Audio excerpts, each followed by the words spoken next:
Assalamualaikum warahmatullahi wabarakatuh.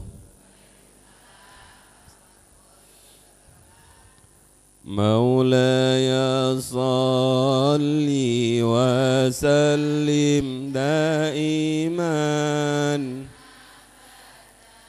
ala habibika khairil khalqi kullihim huwal habibul ladzi turja syafa'atuhu likulli hawlim minal ahwali muqtahami huwal habibul ladzi turja syafa'atuhu likulli hawlim minal ahwali muqtahami huwal habibul ladzi turja syafa'atuhu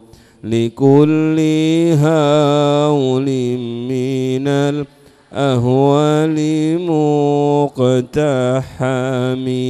ya rabbi bil mustafa balligh maqasidana waghfir lana ma madha ya wasi'al karami ya rabbi bil mustafa maqasidana waghfir lana ma madha ya wasi'al karami ya rabbi bil mustafa balligh maqasidana waghfir lana ma madha.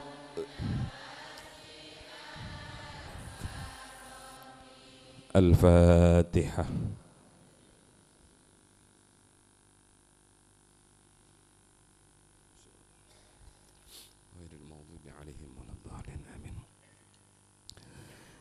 Bismillahirrahmanirrahim.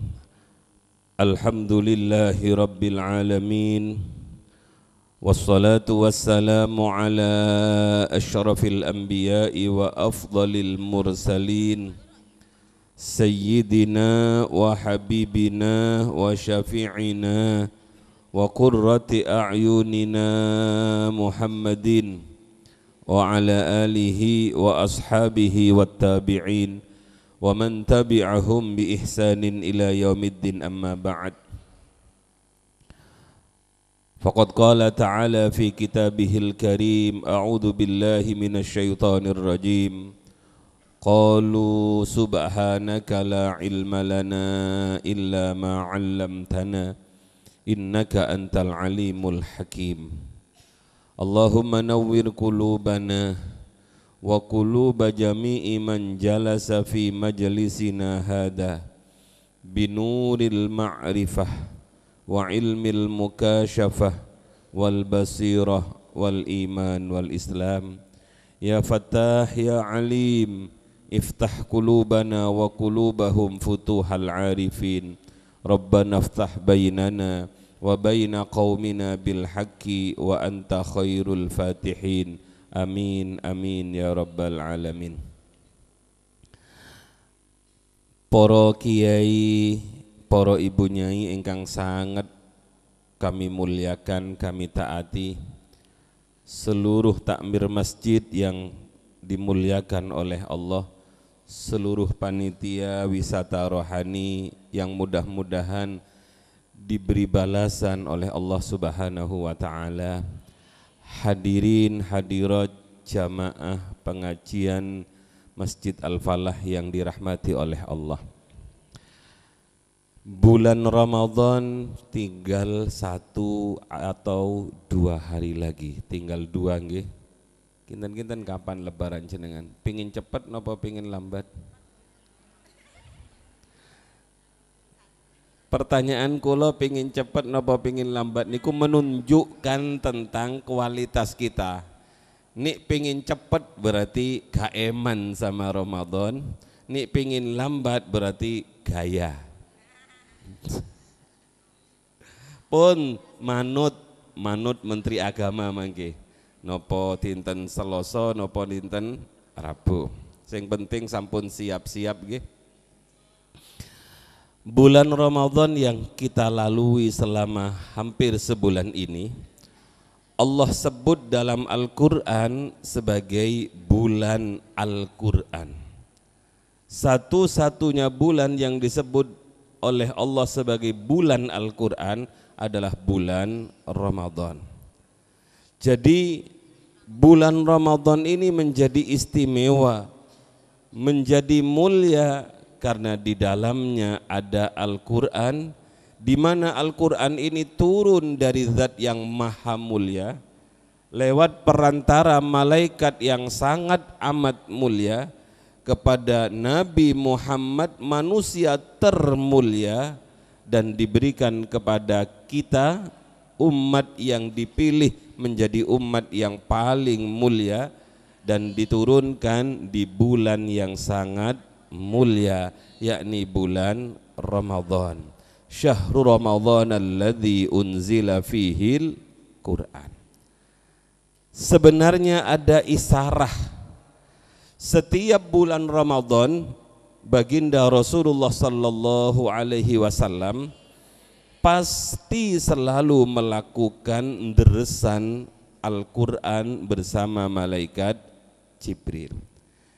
Kemudian hal ini kita tiru dalam kehidupan keseharian kita, baik itu di Jombang maupun di Tuban.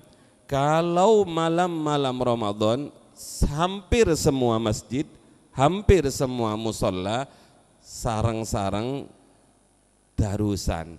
Teng Tuban nggih darusan nggih. Sampai kapan? Panitia darusan sampai kapan kira-kira darusannya? Sampai malam Riyadin Gus. Sawal tasik terus napa boten? Boten. Darusan teng griyane masing-masing. Sae. Para rawuh ingkang sanget kula mulyakaken. Baginda Rasulullah adalah profil yang sangat hebat, profil yang sangat kuat, profil yang tidak cengeng. Jarang sekali Rasulullah mengadukan masalah pribadinya kepada Allah. Walaupun terpaan ujian begitu berat menimpa beliau, caci maki dari orang-orang kafir setiap hari bahkan setiap saat datang kepada beliau, bukan hanya caci makian tapi fisik juga beliau alami.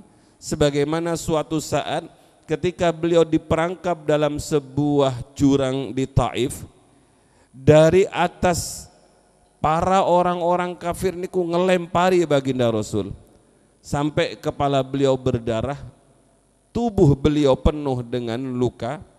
Saking beratnya penderitaan ini, bumi pun tidak sabar, bumi pun tidak tahan, sehingga bumi matur kepada Allah, ya Rabbi, wahai Tuhanku, kalau saja darah Nabi Muhammad netes ke pundak saya, akan saya telan mereka yang melempar baginda Rasul. Begitu Rasulullah mendengar bumi kados ngoten niku para rawuh, Rasulullah tidak lagi sibuk menghindari batu, Rasulullah tidak lagi sibuk menangkis batu, tapi yang dilakukan oleh baginda Rasul amat sangat luar biasa dan di luar kebiasaan manusia. Beliau bukan lagi menangkis batu, tapi beliau memperhatikan tubuhnya agar jangan sampai darahnya netes ke bumi, sebab kalau sampai netes ke bumi maka celaka orang-orang yang melempar baginda Rasul.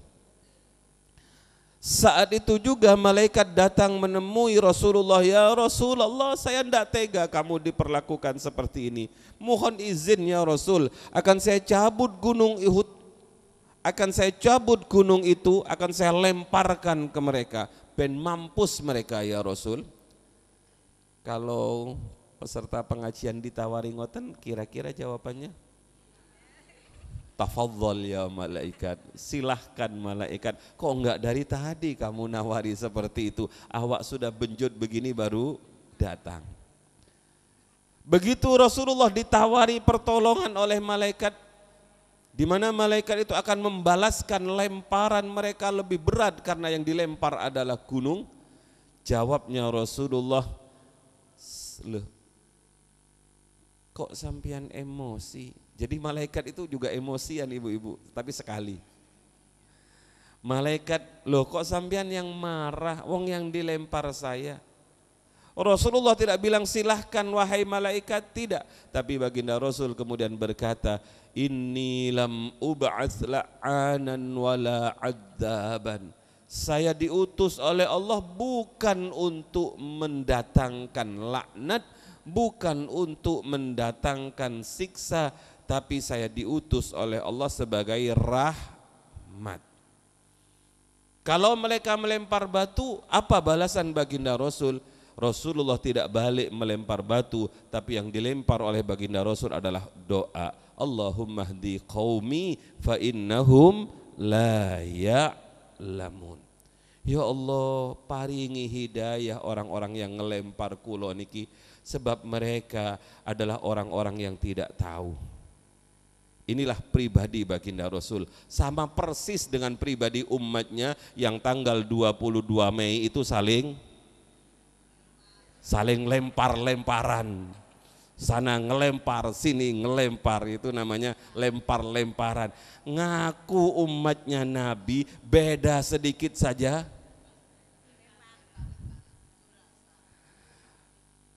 Para rawuh ingkang sanget kula mulyakaken. Tapi dalam catatan Al-Quran, baginda Rasul niku para ibu, para bapak pernah ngeluh kepada Allah, pernah matur kepada Allah, tapi urusannya bukan urusan pribadi. Yang diaturkan oleh baginda Rasul tertulis indah dalam Al-Quran.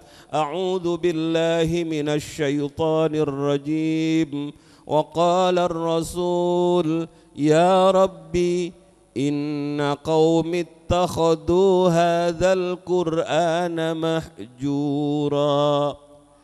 Wa qala ar-rasul, dan Rasul berkata, ya Rabbi, wahai Tuhanku, inna qaumi, sesungguhnya kaumku, ittakhadhu hadzal Qur'an, mereka menjadikan Quran ini ya Rabbi mahjuran, dipisahi.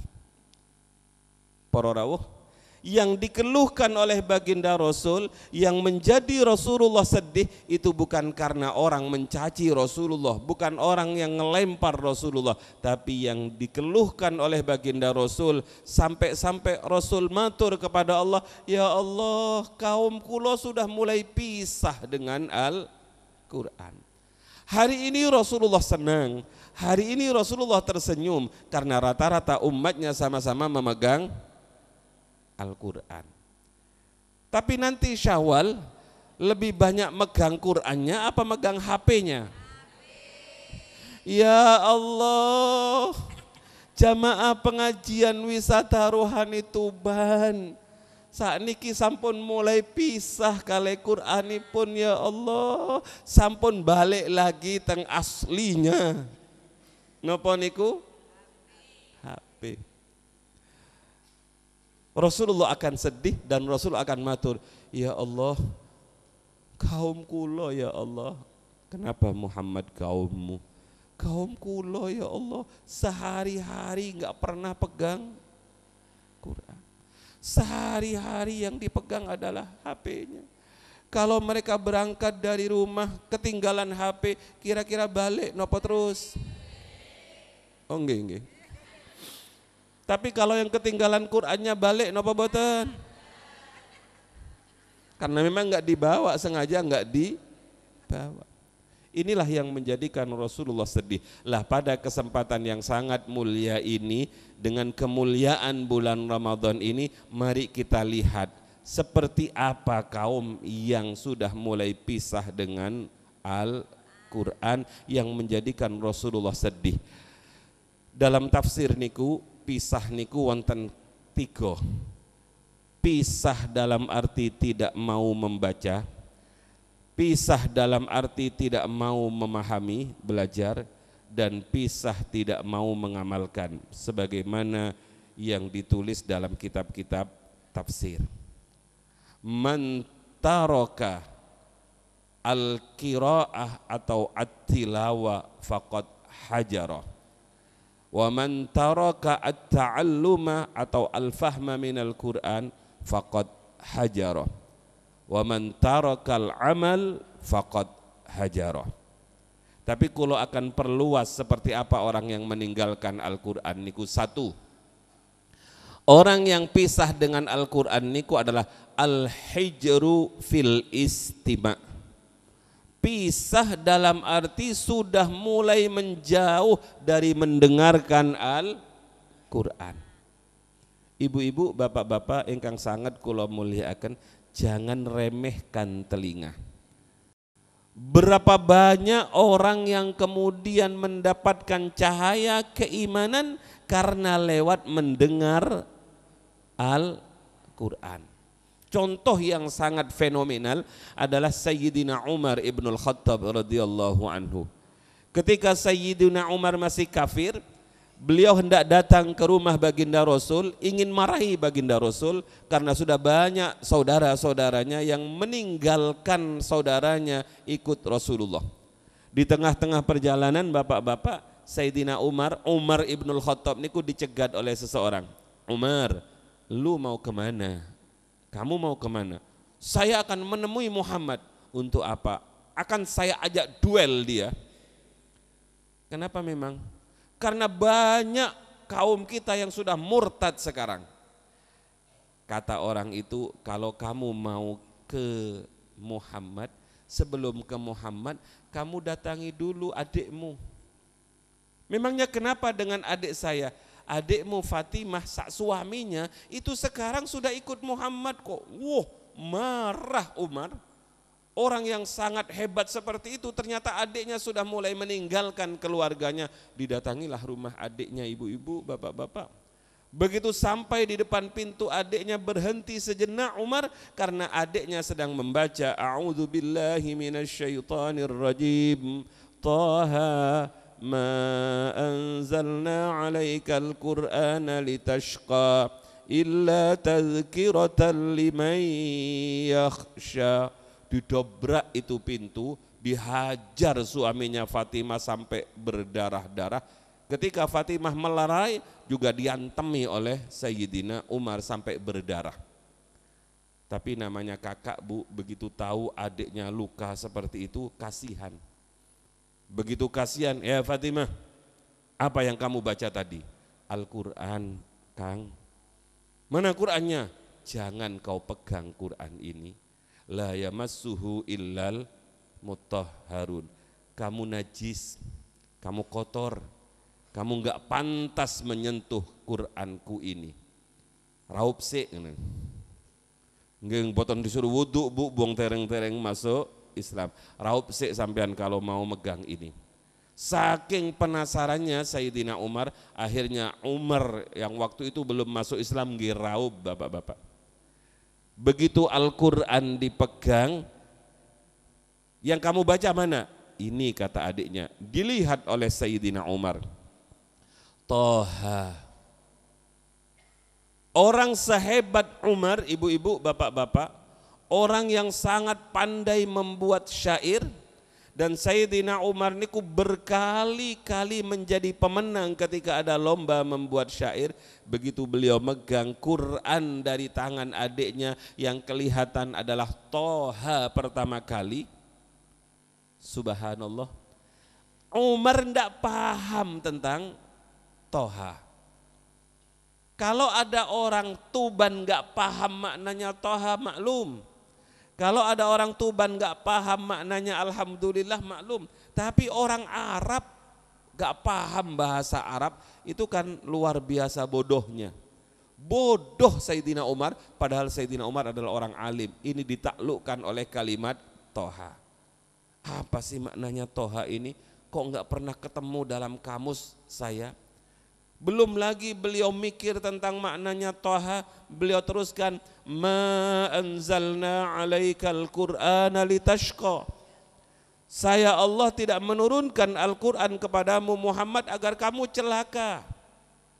Illa tadhkiratan limay yakhsha. Kecuali Al-Quran ini hanya sebagai peringatan bagi orang-orang yang memiliki rasa takut kepada Allah. Dibaca terus, dilihat terus oleh Umar sampai pada ayat innani anallah la ilaha illa ana fa'budni wa aqimis salata li dzikri. Lemes Sayyidina Umar. Kemudian Sayyidina Umar minta antar kepada adiknya, antar saya ke Muhammad, antar saya ke Muhammad. Diantarlah oleh adiknya. Di depan Nabi Muhammad, Sayyidina Umar berkata, asyhadu an la ilaha illallah wa asyhadu annaka rasulullah. Jangan remehkan pendengaran. Ada seorang tokoh perampok hebat, namanya pun Fudail bin Iyad. Sinten Bu? Fudail bin Iyad. Fudail bin Iyad niku perampok yang sangat sadis. Bukan hanya merampok harta, tapi juga merampok kehormatan, dan juga tidak segan-segan ngerampok nyawanya orang yang punya harta. Saking kejamnya Fudail. Tapi suatu saat ketika beliau hendak merampok seorang tokoh sufi ini dengan tenangnya membaca ayat A'udzu billahi minasyaitonir rajim. Alam ya'ni lilladzina amanu an takhsha'a qulubuhum li dzikrillah.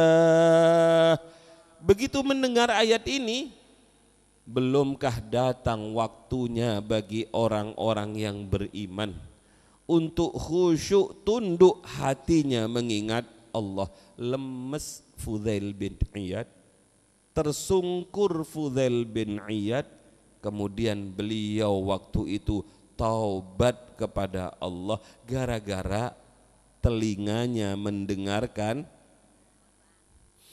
Tapi kalau telinganya dibuat mendengarkan sakitnya tuh di sini, nggih sakit terus hatinya.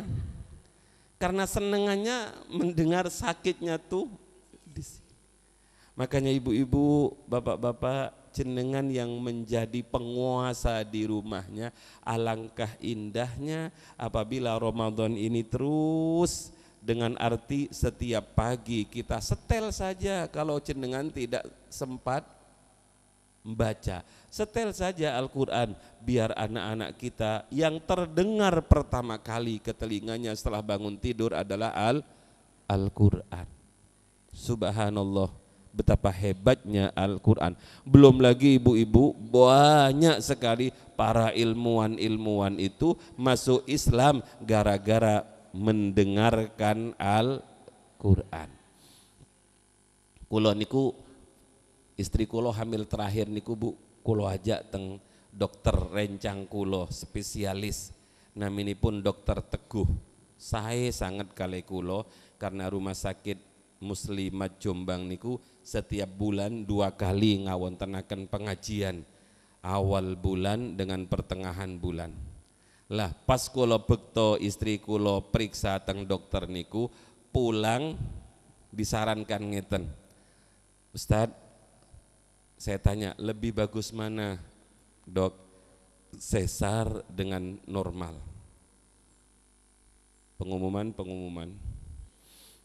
Kalau ada dokter cepat-cepat nyarankan sesar niku namanya dokter cari pekerjaan. Kalau ndak ada hal yang harus membuat perempuan itu di sesar. Kata beliau, "Yo jelas Pak Ustadz, saya lahir normal." Ibu-ibu pengalaman yang lahir bolak-balik nih. Begitu kalau pamit, Ustadz ada kenang-kenangan. Kalau disukani kenang-kenangan, wis gak bayar disukani kenang-kenangan. Niki kelihatan kalau niku ke dokter niku sering boten diutus bayar, sebab wajah-wajah kula niku wajah-wajah melas, wajah-wajah orang yang nggak punya uang. Kan teng niki mawon berarti gagah, tapi teng dokter niku wah ini gak dua orang punya uang. Disukani hadiah kula bapak-bapak kaset musik. Apa ini dok? Kaset musik. Anu ya Pak Ustadz, sering diperdengarkan kepada istrinya, maka insya Allah anaknya akan lembut wataknya. Nggih kula terami mawon ibu-ibu, wong namanya hadiah. Tapi boten pernah kula setel, sebab kula lebih seneng apabila bayi kula niku mirengaken Al-Qur'an. Yang kedua mirengaken sholawat kados tadi niku. Para rawuh ingkang sanget kula mulyakaken, sehingga untuk urusan dengar mendengar ini Allah dawuh dalam Al-Qur'an, wa idza quri'al Qur'anu, teruskan Mbak, wa idza quri'al Qur'anu fastami'u lahu wa ansitu la'allakum turhamun. Napa maksudipun?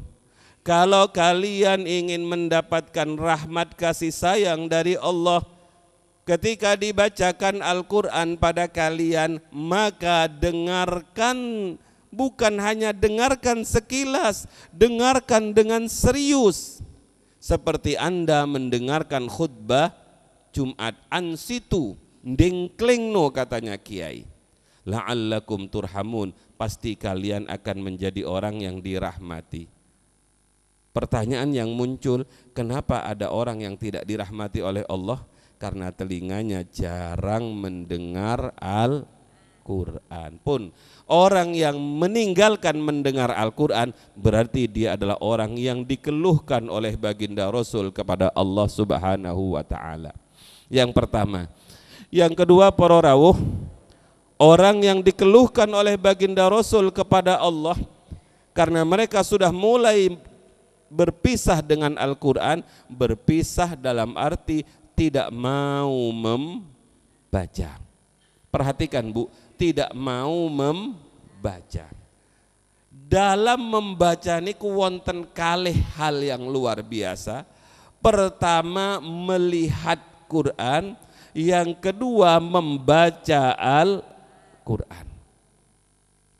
Wonten kiai sepuh alim hafal Quran. Beliau enggak gaya niku nyekel Quran Bu. Bismillahirrahmanirrahim. Qad aflahal mu'minuna alladzina hum fi salatihim khashi'un. Padahal kiai ini sejak kecil sudah hafal Quran dan hafalan Al-Qur'annya mutkin, meyakinkan, kuat.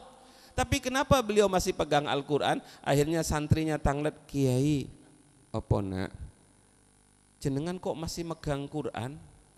Jenengan kok masih ningali Quran? Ketika membaca Al-Quran, nak, satu, megang itu berpahala, melihat itu berpahala, membaca juga berpahala. 3 bulanan yang lalu kulo kale istri dan beberapa santri senior silaturahim ke Kudus. Wonten madrasah tertua di Kudus namini TBS, madrasah TBS. Niku madrasah salaf yang sangat tinggi pelajarannya.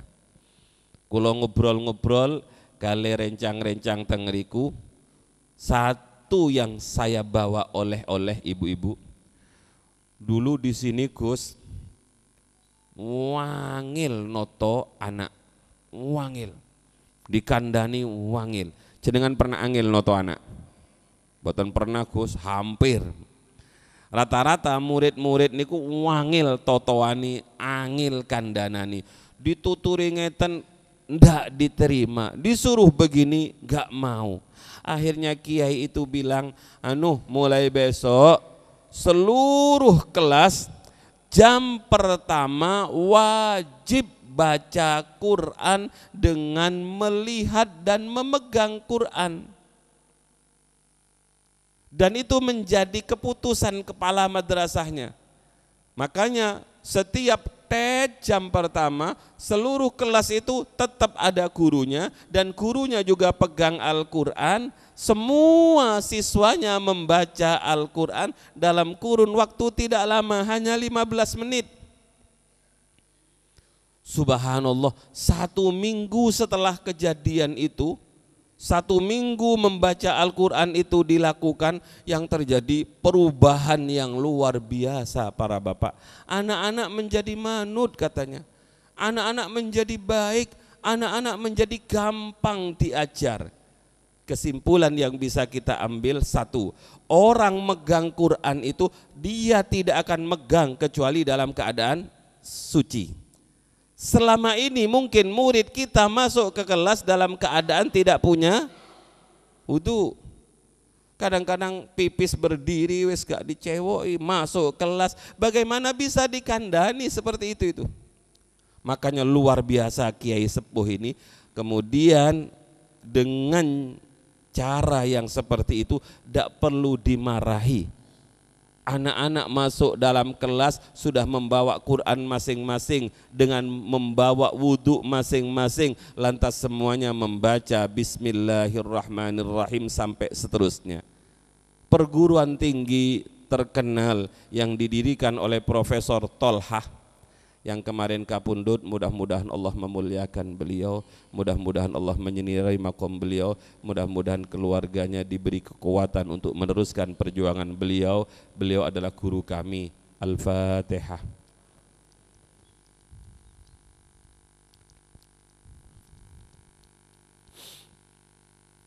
Perguruan tinggi Yunisma niku ibu-ibu, Universitas Islam Malang niku sakniki setiap hari jam pertama niku seluruh karyawannya diajak ngaji. Luar biasa sayanya. Lah jenengan nih punya PT, nih punya perusahaan, bagaimana kalau karyawannya disuruh ngaji? Ya boten sakit ku wong katokan karyawan kula. Pun jangan meremehkan membaca Al-Qur'an. Apalagi para rawuh, Rasulullah dawuh Iqra'ul Qur'an, bacalah Al-Qur'an, fa innahu ya'ti yaumal qiyamah syafi'an li ashabi. Karena Quran yang kalian baca itu kelak pada hari kiamat dia akan mendatangimu sebagai pemberi syafaat. Padahal waktu itu bapak-bapak, yauma la yanfa'u malun wala banun illa man atallaha biqalbin salim. Saking sayangnya Rasulullah niku pernah ngajari umatnya, kula kali panjenengan, kalau kamu masuk rumah bacai Al-Qur'an. La taj'alu buyutakum maqabirah. Jangan jadikan rumah-rumahmu seperti kuburan. Paham Bu kuburan? Jenengan berani malam-malam ke kuburan. Jangan jadikan rumahmu seperti kuburan, laksana kuburan yang menakutkan dan menyeramkan. Kenging nopo Rasulullah dawuh seperti itu, kemudian Rasulullah dawuh ngeten, fa inna syaitana, karena sesungguhnya syaitan yang firu minal bait, lari dari rumah, fihi, di mana di rumah itu tuqra'u suratul Baqarah, dibaca surat Al-Baqarah. Salah satu surat dari Al-Quran. Jadi rumah itu akan seram, rumah itu tidak akan barokah, rumah itu tidak akan mendatangkan rahmat, rumah itu tidak akan disinari oleh Allah, dan ahli rumahnya pasti sumpek-sumpek apabila rumahnya jarang dibacai Al-Quran. Maka kiai-kiai katanya ibu-ibu, sudah Gus saking cintanya sama Al-Quran, seluruh dinding rumah saya kasih kaligrafi Al-Quran. Pernah dibaca Bu? Oh ini yang diramal oleh Rasulullah. Sayati ala ummati zamanun lam yabqa minal Quran illa rasmuh. Akan datang satu zaman terhadap umatku di mana Quran hanya tinggal tulisannya saja ditempel di dinding-dinding, tidak pernah dibaca. Masih lumayan rumahnya ditempeli kaligrafi daripada ditempeli fotonya artis. Para rawuh kalau teruskan. Misah dari Al-Quran itu satu. Yang kedua adalah pisah dalam arti sudah jarang membaca Al-Quran. Yang kedua, pisah dari Al-Quran itu adalah ketika orang itu sudah tidak mau belajar dan mengajarkan Al-Quran. Rasulullah sallallahu alaihi wasallam dawuh, jenengan pasti hafal hadis ini, khairukum man ta'allamal Quran wa 'allamah. Siapa orang yang paling baik di antara kita? Satu, orang yang mau belajar Al-Quran. Setelah dia bisa Al-Quran, dia tidak simpan Al-Quran itu untuk dirinya, tapi dia kemudian ngajari orang lain. Jadi prosesnya jangan ngajar sebelum belajar. Belajar dulu, cari kiai, cari guru. Nggak bisa Al-Quran itu belajar lewat YouTube. Harus ada orang yang di depannya yang memperhatikan gerak bibir kita. Rok tebal dan rok tipis itu nak, bedanya bibirmu yang bagian bawah itu kalau ditarik ke atas itu namanya tebel. Kalau ditaruh di bawah bir itu namanya tipis, kalau baru itu namanya tebel. Harus ada guru. Jadi orang yang terbaik, orang yang terhebat adalah orang yang mau belajar Al-Quran. Dan alhamdulillah sekarang orang niku sama-sama seneng belajar Al-Quran. Kulo di daerah Peloso Bawangan, daerah Minus niku membangun masjid kali istri. Dereng selesai masjidnya, niku ibu-ibu niku sampun nyuwun dikirimi santri-santri perempuan ingin belajar Al-Quran. Banyak sekali ibu-ibu yang belajar Al-Quran. Tapi ngajar ibu-ibu niku sudah agak sulit. Tapi sulitnya mengajar ibu-ibu niku tentu berbanding lurus dengan pahala yang diberikan oleh Allah. Sebab al-ajru ala qadri ta'ab. Belajar Al-Quran. Khairukum man ta'allamar Quran wa 'allamah. Ibu-ibu, bapak-bapak yang dirahmati oleh Allah. Kulo kali panjenengan beberapa bulan atau 1 tahunan yang lalu niku heboh di media massa karena ada seorang di Jawa Barat kuburannya di belakang masjid kena banjir. Akhirnya jenazahnya keluar. Apa yang terjadi? Ternyata utuh nggih. Jasadnya utuh, rambutnya utuh, gigi-giginya utuh dan tidak keriput. Yang kedua yang aneh, kain kafannya masih bersih. Padahal bapak-bapak, ibu-ibu, kalau kain itu dimasukkan ke tanah pasti lapuk karena kekuatan tanah. Makanya kalau kali panjenengan diajari kali kiai-kiai, kalau kainmu dijilat anjing, kena ludahnya anjing, maka harus kau cuci 7 kali. Ihdahunna biturab, salah satunya harus dicampur dengan debu. Ada anak yang bilang itu dulu kan nggak ada deterjen, sekarang sudah ada deterjen. Jadi hadis Rasul itu diganti sekarang ihdahunna birrinsu. Mboten bapak-bapak, kekuatan rinso tidak akan mengalahkan kekuatan tanah.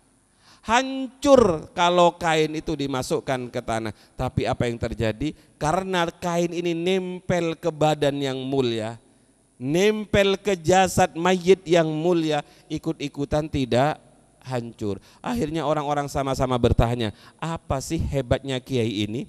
Ternyata kiai ini adalah kiai PNS, pegawai negeri sipil di Kementerian Agama, sebagai kepala KUA. Bukan kepala KUA-nya yang menjadikan jasadnya utuh, tapi setiap selesai kerja di kantor Kementerian Agama, maghrib orang ini ngumpulkan anak-anaknya tetangga, ndak banyak, 10-an orang, ditelateni ngaji, ditelateni baca Al-Quran. Inilah yang menjadikan jasad orang ini utuh, karena orang ini hidupnya diabdikan untuk Al-Quran. Khairukum man ta'allamal Quran wa 'allamah. Makanya ibu-ibu, bapak-bapak, kulo pesen terutama pada kulo sendiri, mari kita tiru kiai-kiai sepuh kita.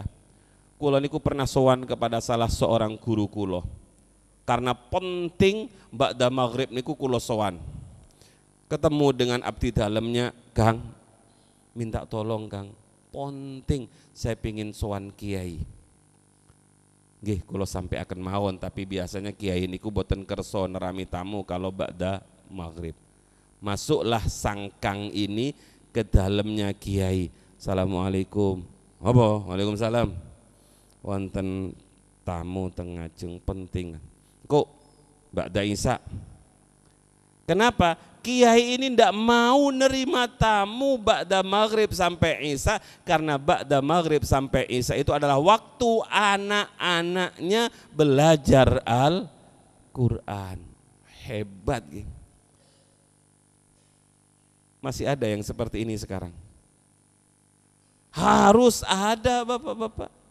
Harus kita mulai dari diri kita sendiri. Sesibuk apapun kita, jangan pernah melupakan ngajari anak kita. Anak-anak sini, ayo coba baca bacaan sholatmu. Kabiro walhamdulillahi katsiro. Terus. Kunutnya gimana? Allahumma hdina fiman opo, ayo. Jadi hadirin yang dirahmati oleh Allah, monggo kembali ke tradisi orang-orang tua kita. Sesibuk apapun mereka, ba'da maghrib sampai Isya itu adalah waktunya Al-Quran. Rien kita ketika masih kecil, ibu-ibu ketika masih kecil, bapak-bapak ketika masih kecil, di kampung itu ba'da maghrib wonten nopo? Semuanya ngaji. Sakniki di depan TV. Boten nopo-nopo orang banyak, tapi masa jamaah rutin wisata rohani nggak bisa memulai dari rumahnya, mulai dari yang kecil, mulai dari keluarga terdekat, ku anfusakum wa ahlikum naro. Kulo percepat ibu-ibu. Yang kedua, yang ketiga, meninggalkan belajar dan mengajarkan Al-Quran. Yang keempat, orang yang dikeluhkan oleh baginda Rasul karena orang itu sudah mulai pisah dengan Al-Quran, dalam artian orang itu ninggal Al-Quran, tidak mau menghafal Al-Quran. Maaf, tidak mau menghafal Al-Quran, tarkul hifdi. Jenengan punya apalan Quran? Ngongonyi sampean Gus, apal aku Quran? Nopo? Alhamdulillah Fatihah. Nggih lumayan loh bapak-bapak. Hati kita ada hafalan Fatihah. Alhamdulillah Gus. Ramadan ini tambah hafalan apa? Alhaakumut takasur sampai An-Nas. Karena setiap malam imam di tempat saya itu Alha sampai An-Nas. Oh, lama-lama sering dengar Alha sampai An-Nas, apal bahwa setelah Alha itu adalah wal asri, habis wal asri itu wailun. Karena apa? Kuloti teknikus, kalau wailun itu berarti sudah dapat 3. Kalau sudah tabat berarti sudah terakhir, berarti itu sudah 10. Saat ini jenengan hafal Alha saurutannya sampai An-Nas. Alhamdulillah. Alpal Al-Qur'an.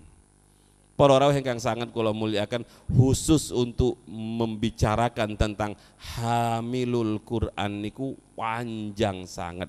Dan orang yang dianugerahi oleh Allah hafal Quran itu adalah keluarganya Allah. Kanjeng Nabi pernah dawuh, ingin saya kasih tahu kalian tentang keluarga Allah di muka bumi. Enggih ya Rasul, sinten niku? Hum ahlul Quran, ahlullah wa khassatuh. Mereka adalah orang-orang yang hafal Quran. Termasuk jenengan kan Bapak-bapak? Kan tidak harus 30 juz. Alhamdulillah kalau apal Yasin, walaupun kadang-kadang kalau dibiarkan enggak sampai. Alhamdulillah apal Al-Kahfi karena biasa dibaca setiap hari Jumat. Tahun niki saya tahun ini Gus program Ar-Rahman. Para rawuh ingkang sangat kula muliakan, kula terusaken. Mugi-mugi anak-anak kita menjadi orang-orang yang hafal Quran, amin. Mugi-mugi anak-anak kita menjadi orang-orang yang ahli Quran, amin, amin. Abah Jamal guru kita, mertua kula niku pingin sekali ngapalaken Quran. Tapi boten keturutan kata Abah.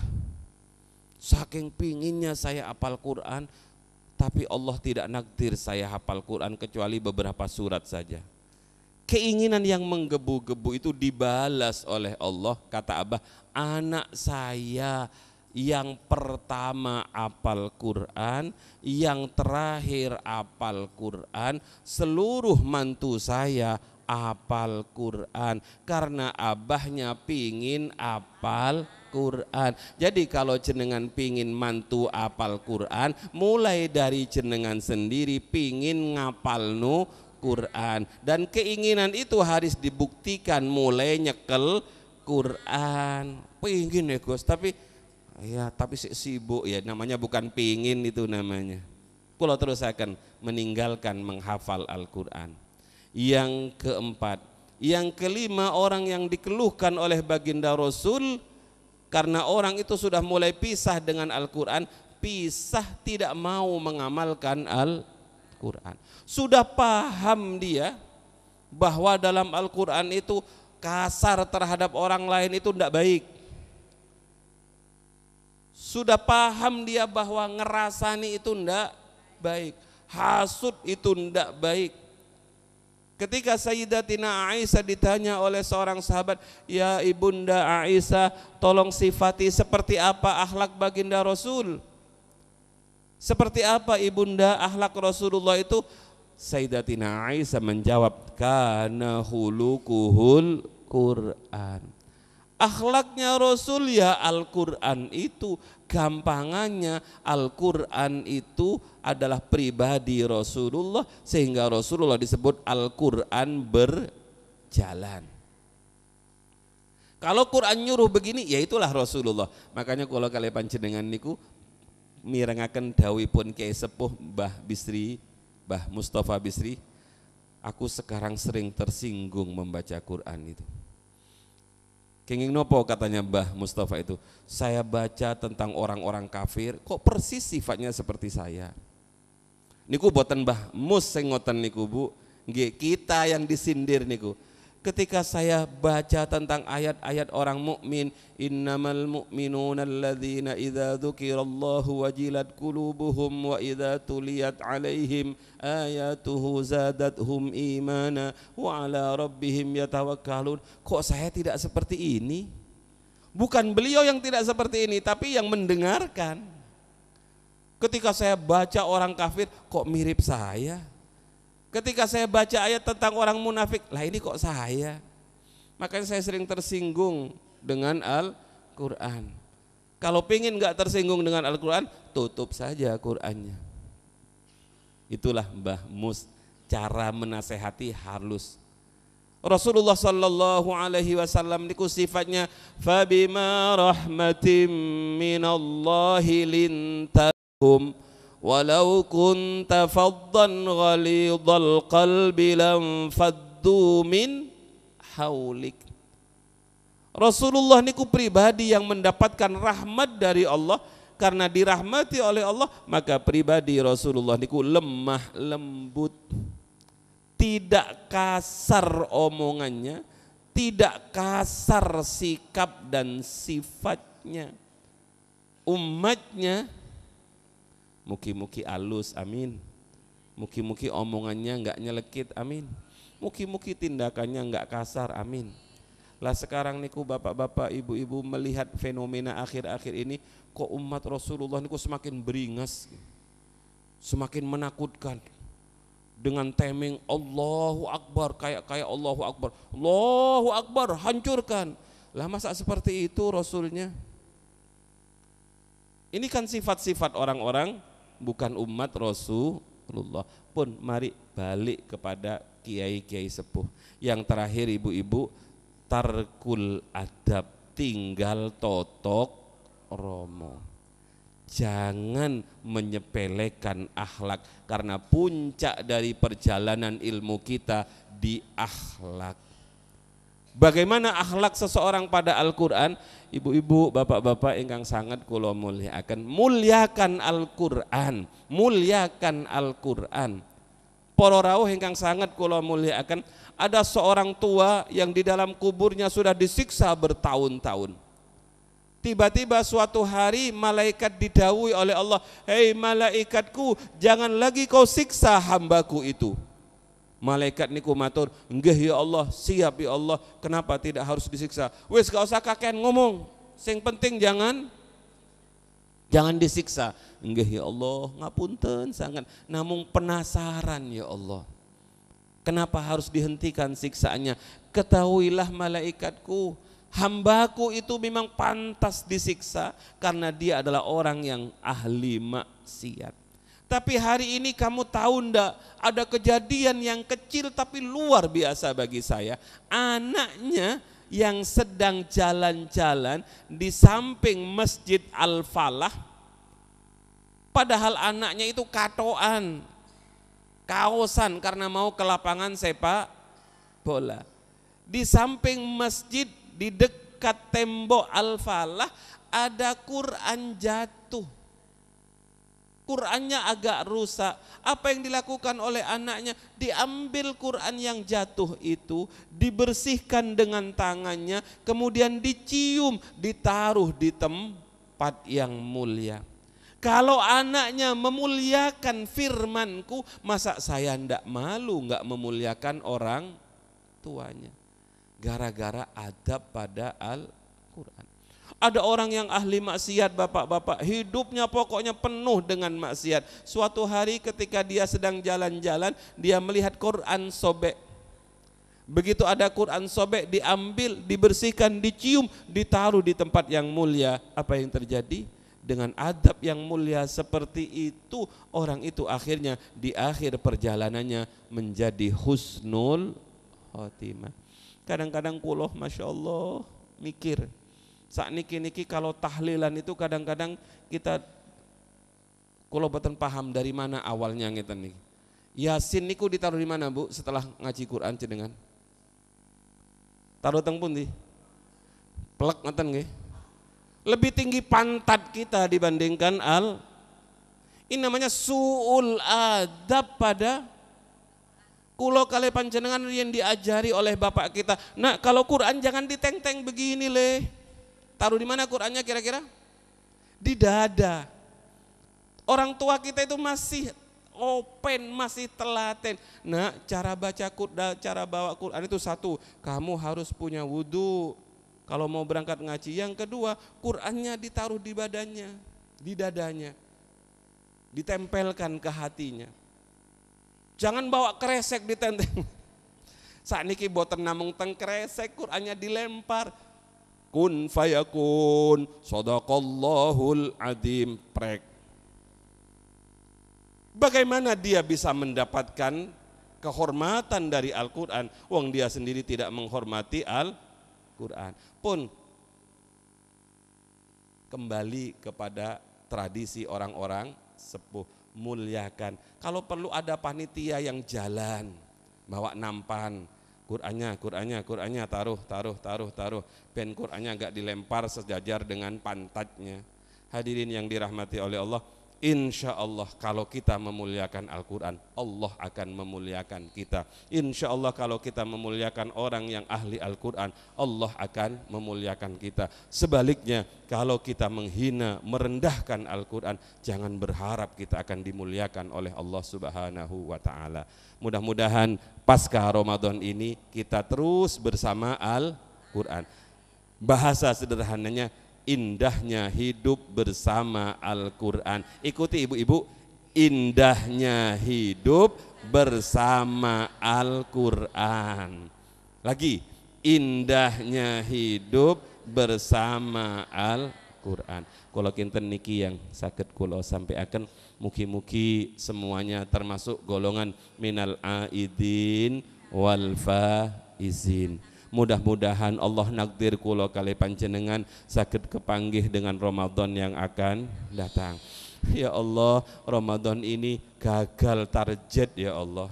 Gagal target gimana? Gak hatam sebulan ya Allah. Kulo kinten tak hatamkan akhir-akhir likuran. Ternyata likuran repot kali ngecat rumah ya Allah. Repot kali menjahit baju ya Allah. Repot kali resik-resik latar ya Allah. Akhirnya Ramadan habis, Quran gak habis ya Allah. Maka mohon ya Allah, perkenankan saya ketemu dengan Ramadan yang akan datang. Pokoknya kalau ketemu Ramadan yang akan datang, saya hatamkan sehari 3 kali. Qul huwallahu ahad, Allahu samad, lam yalid walam yulad walam yakul lahu kufuwan ahad. Kalau tutup dengan kisah yang indah, Imam Syafi'i itu bapak-bapak, Imam Syafi'i itu sehari semalam itu ngajinya 16 kali. Ba'da subuh datang orang 100 ngaji fikih. Setelah itu duha ada yang ngaji lagi. Terus ngaji lagi. Hidupnya dihabiskan untuk ngaji dengan orang-orang. Tapi begitu Ramadan ditulis tutup ngaji, kenging napa tutup ngaji? Karena piyambakipun ngaji kiambak. Imam Syafi'i itu kalau sudah Ramadan tidak menerima pengajian. Kulo keluar ke masjid baru hari ini karena lama boten sowan jenengan. Kulo terami mawon. Ibu-ibu, apa yang dilakukan oleh Imam Syafi'i? Sebulan penuh beliau membaca Al-Quran dan ternyata hebatnya beliau sehari hatam 3 kali. Kita boten sakit nggih Bu. Wah niku karomah sudah Gus, niku karomah. Nggih barangkali tidak jauh-jauh dari Imam Syafi'i. Balik saja 3 hari hatam sekali. Kalau Imam Syafi'i sehari hatam 3 kali, kulo kali panjenengan dibalik 3 hatam 1 saged. Dereng saged Gus.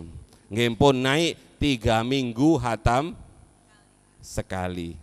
Mudah-mudahan amin, Allahumma amin.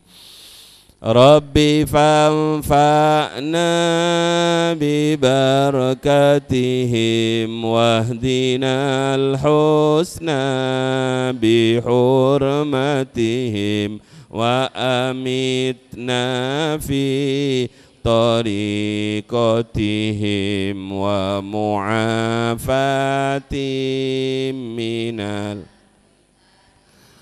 Rabbi fa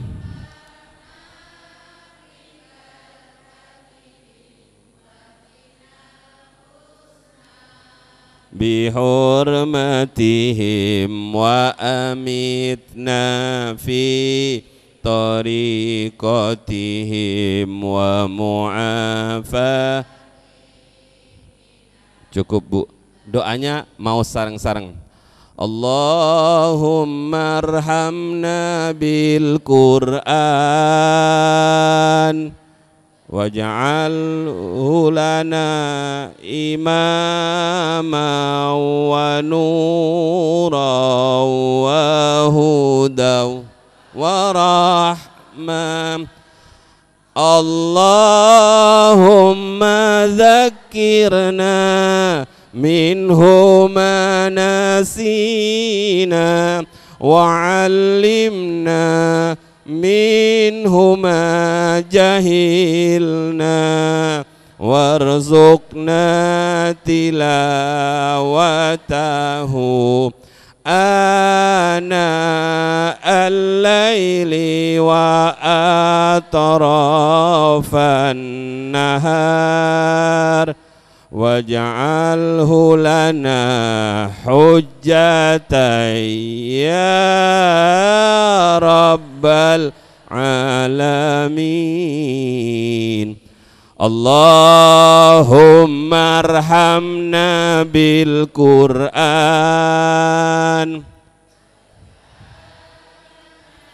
إماما ونورا وهدى ورحمة. اللهم ذكرنا منه ما نسينا وعلمنا منه ما جهلنا وارزقنا تلاوته آناء الليل وأطراف النهار واجعله لنا حجة ya Rabbal Alamin. Diangkat tangannya bapak-bapak. Allahumma arhamna bil Qur'an waj'alhu lana wa nuran wa hudan wa rahmah. Allahumma dhakkirna minhu ma nasina wa'allimna minhu ma jahilna warzuqna tilawatahu آناء الليل وأطراف النهار واجعله لنا حجة يا رب العالمين. Nyuwun agungipun pangapunten minal aidin wal faizin. Wassalamualaikum warahmatullahi wabarakatuh.